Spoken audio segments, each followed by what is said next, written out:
Hi everyone! Good morning mga Kambox! Good morning mga Maninay! Good morning, good morning, good morning! Welcome back again to our YouTube channel! So ayan mga Kambox, ako'y nagbabalik, charot ako'y nagbabalik.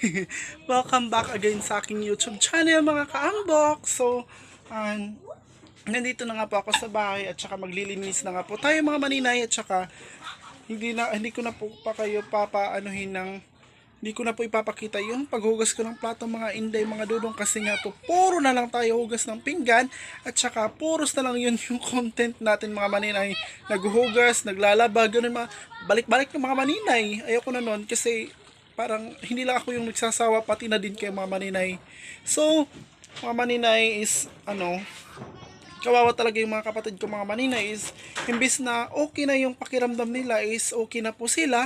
At saka yun mga Maninay, kahapon nga naglalaro na yung dalawa kong kapatid, tapos kinabukasan mga Maninay is nilalagnat na naman mga Maninay. Iwan ko ba bakit uso dito sa Agusan Mars yung paglalagnat mga Maninay. Nasasaktan na din ako sa nangyayari sa kapatid ko mga Maninay. Alam niyo na ba kung puro lagnat din mga Maninay, parang na din yung pakiramdam mo. Yung kapitbahay na nga namin is may lagnat din mga Maninay. So i-pray na lang po. Always I pray mga Maninay na sana mawala na itong nararamdaman ng mga kapatid ko mga Maninay, kasi sobrang nakakaawa na talaga mga Maninay. So babalikan ko na lang po kayo mamaya mga Maninay pag tapos na tayo maghugas ng pinggan. So ayan mga Kambox, tapos na nga po ako maghugas ng pinggan. Ayan. Tapos na, so dito muna tayo sa wait lang kasi may pambot na naman mga Kambox, ang ingay. So ayan mga Kambox, nandito na nga ako at saka lilinisan ko muna yan dito sa dito ko kasi ilagay yung mga kapatid ko mamaya. Muna ako maglilinis tayo dito para paglagay ko ng beadings mga Maninay, dito na lang po sila makahiga para hindi na po sila sa labas. Kasi napakainit doon mga Maninay, tsaka bibihisan ko po sila mamaya. So watch na lang muna kayo mga inday, mga dodong.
Yun mga Kambox, tapos na po ako maglinis dito.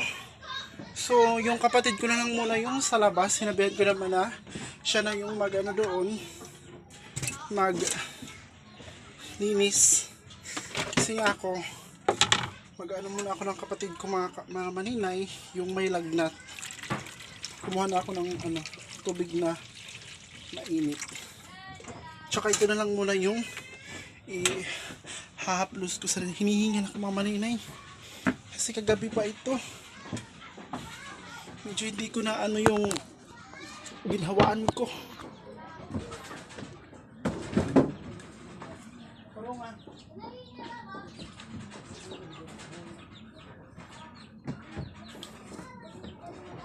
Ang sikmura ko mga maninay. Kaya hinihingal ako, medyo masikip yung nandito ko maninay.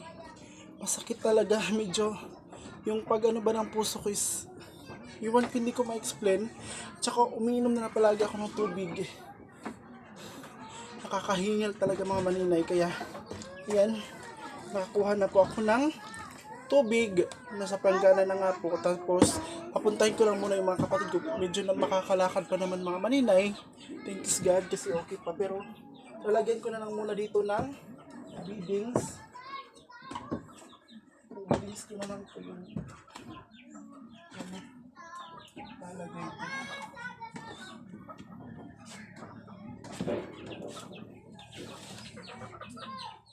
To, ani na ka mo dali kay trapuhan.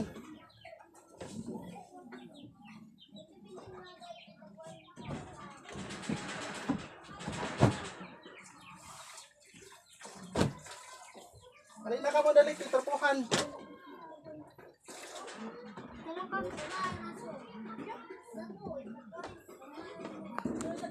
So mga maninay, tinawag ko na nga silang dalawa kasi papuntahin ko na yung masusuot na lang nila na damit yung anuhin ko. Halina ka, madali natin tinali kay manarapo na. Ay nako, nakakapagod talaga mga inday. Hindi ko matansya kung saan ko ito ilagay. So, dito ko na lang muna ito ilagay mga inday. Ayan.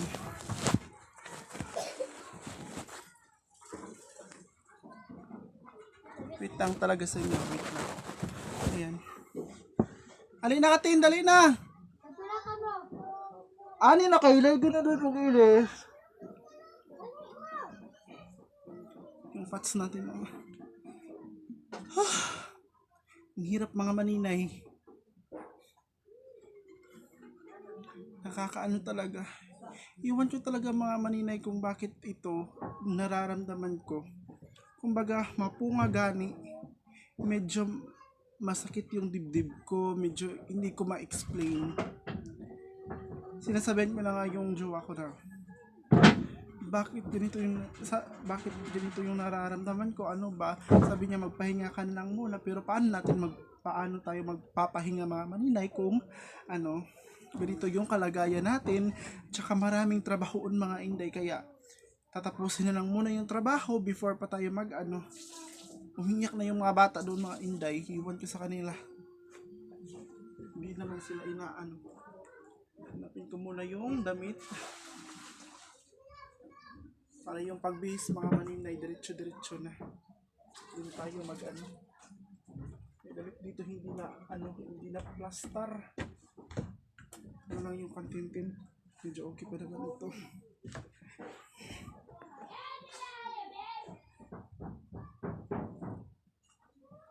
Dito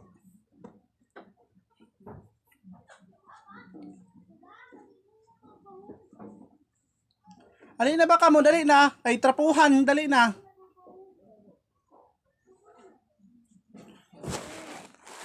Tinten. Dali, paraanin na ka mo dahil maghigda. Di na ka mo nga gawas kay mapaso. Sa mga manina hindi pupunta dito kasi nga dun lang daw sila. So, kukuha lang muna ako ng damit nung isa at saka yung masusuot na short pant. Ito lang. Okay na to mga maninay. Kasi nakakatulong na din ito pang. Ani na ka, madali na. Saan mga maninay, pupuntahan na lang natin kasi umiiyak. Ali na ka mo.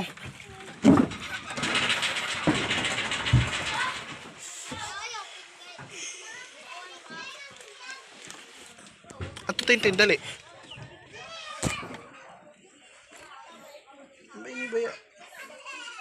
Dali natin tindal na. Ito. Hinayon sa kay makuan kaw. Yan mga nilay, yung isang kapatid ko parang nahihirapan maglakad. Yan o. Kumikinto-kinto mga maninay. Tinaanin ako, dali na.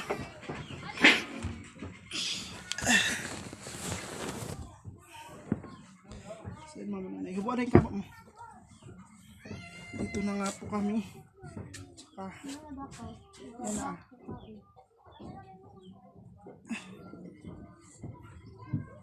Grabe talaga mga maninay dito sa Agusan Marsh.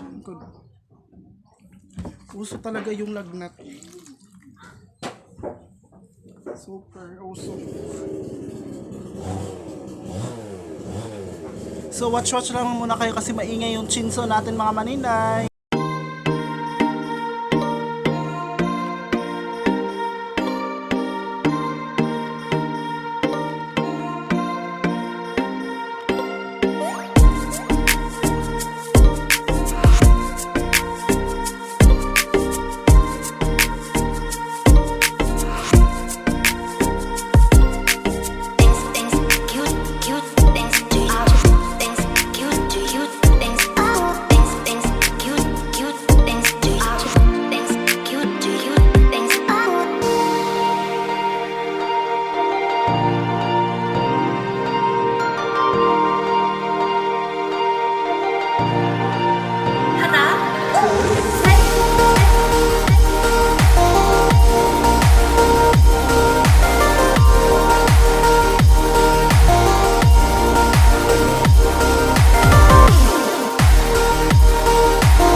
So ayan mga kamboks, tapos ko na nga po sila binihisan kasi nga may lagnat mga maninay at pinainom ko na po sila kanina pa tapos ng breakfast. Ano ko na po sila ng medisina, mga paracetamol mga maninay. Kaya ayun, okay na, nakahiga na silang dalawa mga maninay, kaya waiting na lang po tayo. Kaya ayan po silang dalawa mga maninay. Sobrang taas kahapon kasi is okay na silang dalawa kaso mga maninay, naglalaro na. Alam niyo naman dito is malapit tayo sa tubig mga maninay, naglalaro yung mga bata ng tubig, kaya yun bumalik na naman yung lagnat nilang dalawa. Kaya yun, yung isa pa nga parang may pilay mga maninay, yung lalaki, kasi nga parang kinto mga maninay. Yun talaga yung natin, kasi yung kapitbahay din namin mga maninay is may lagnat din. Mayroon din tumutubo dito niya diri mga maninay. Yun, nakaambok. Super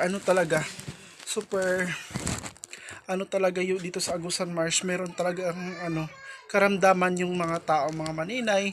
Hindi lang dito sa side namin or yung kapitbahay namin mga maninay, marami pang nilalagnat mga maninay dito sa Agusan Marsh. Iwan ko ba mga maninay kung bakit ganito yung sitwasyon or yung buhay mga maninay. Hindi lang yung buhay, kung okay lang yung ganitong buhay, yung estado ng buhay. Kasi mga maninay is hindi naman maging masama, maging mahirap mga maninay. At least lang, at least yung kagandahan mga maninay is gusto ko is kahit ganito lang mga maninay, at least walang sakit, walang karamdaman yung pamilya mga maninay. Kasi nga po, pag may nararamdamang masama yung yung kapatid mo o yung mama, papa mo, ganun mga maninay, parang nasasaktan ka din at saka naaawa ka sobra mga maninay. Kaya yun, and I always pray talaga na sana mawala na itong sakit dito sa Agusan Marsh Maninay, itong paglalagnat mga maninay, kasi usong-uso talaga dito ang lagnat mga inday, mga dodong. Kaya yun. So ayan mga maninay, itopic ko muna about ito sa sa iniskwelahan ng kapatid ko, yung si Missy mga maninay, kasi nga po yung mga kasamahan nila is nakauwi na kasi dito sa lugar namin, kasi sa San Francisco po sila nag-eskwela mga maninay. Kaso nga po yung kapatid ko is parang mingaon gani mga maninay. Mingaon ang akong manghud mga maninay dito.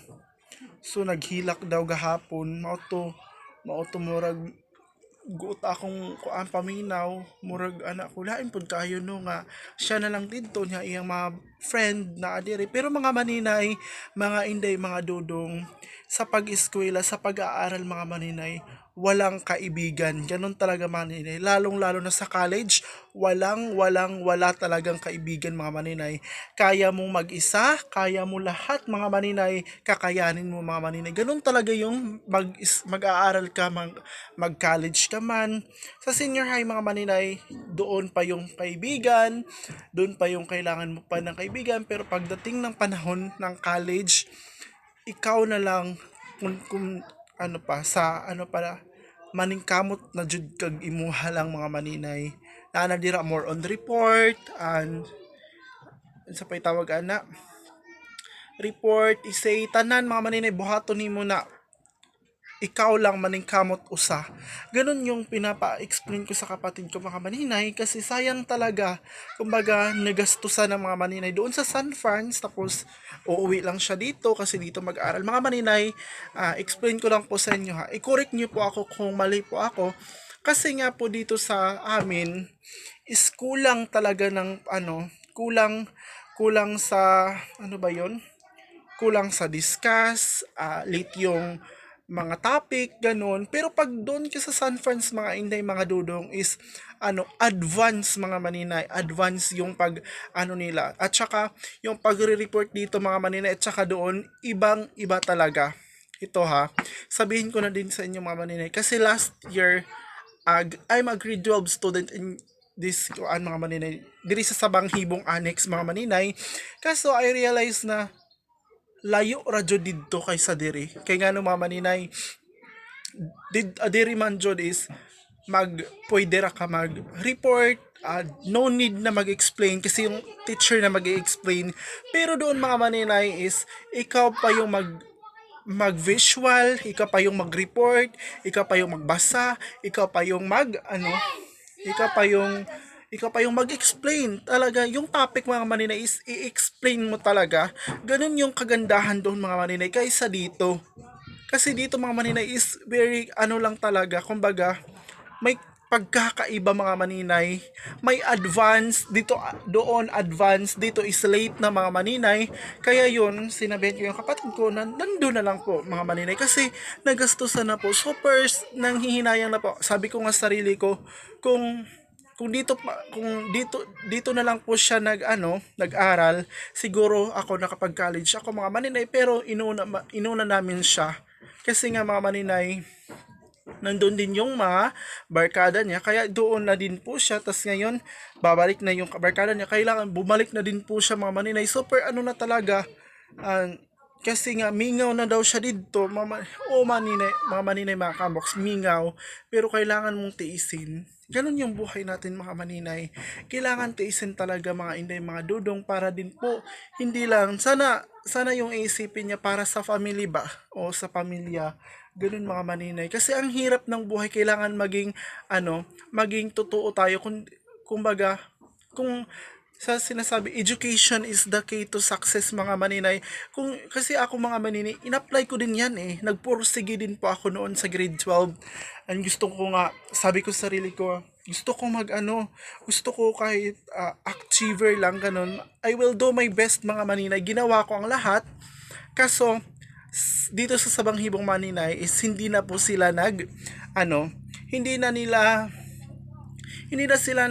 kumbaga nagtanaw ba, hindi na nila basta amot dun sa Tagalog wala na nila gitanaw mga maninay ang performance sa bata or sa utok mga maninay. Wala na sila nagtanaw mga maninay, kundi nagtanaw na sila karon sa kanang dali-dali ra nila pagsugo, pagtabang, paghugas og kuan, maon mga maninay.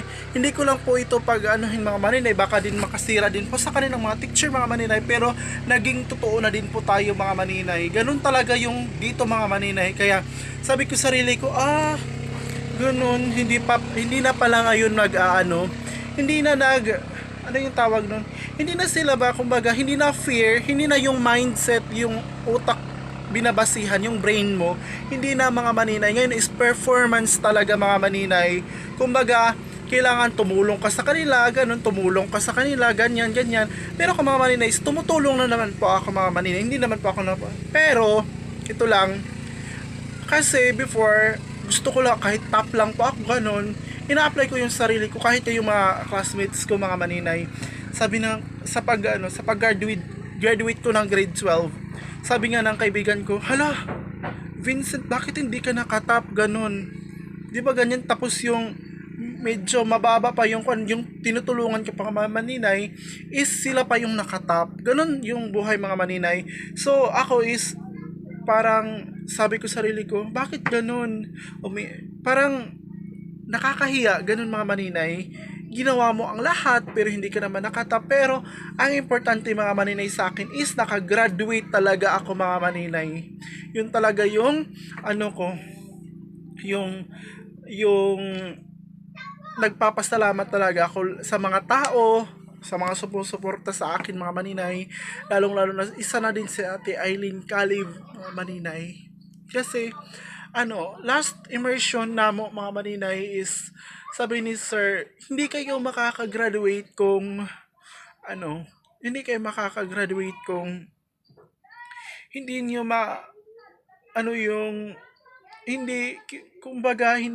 hindi makompleto yung requirements ng grade 12.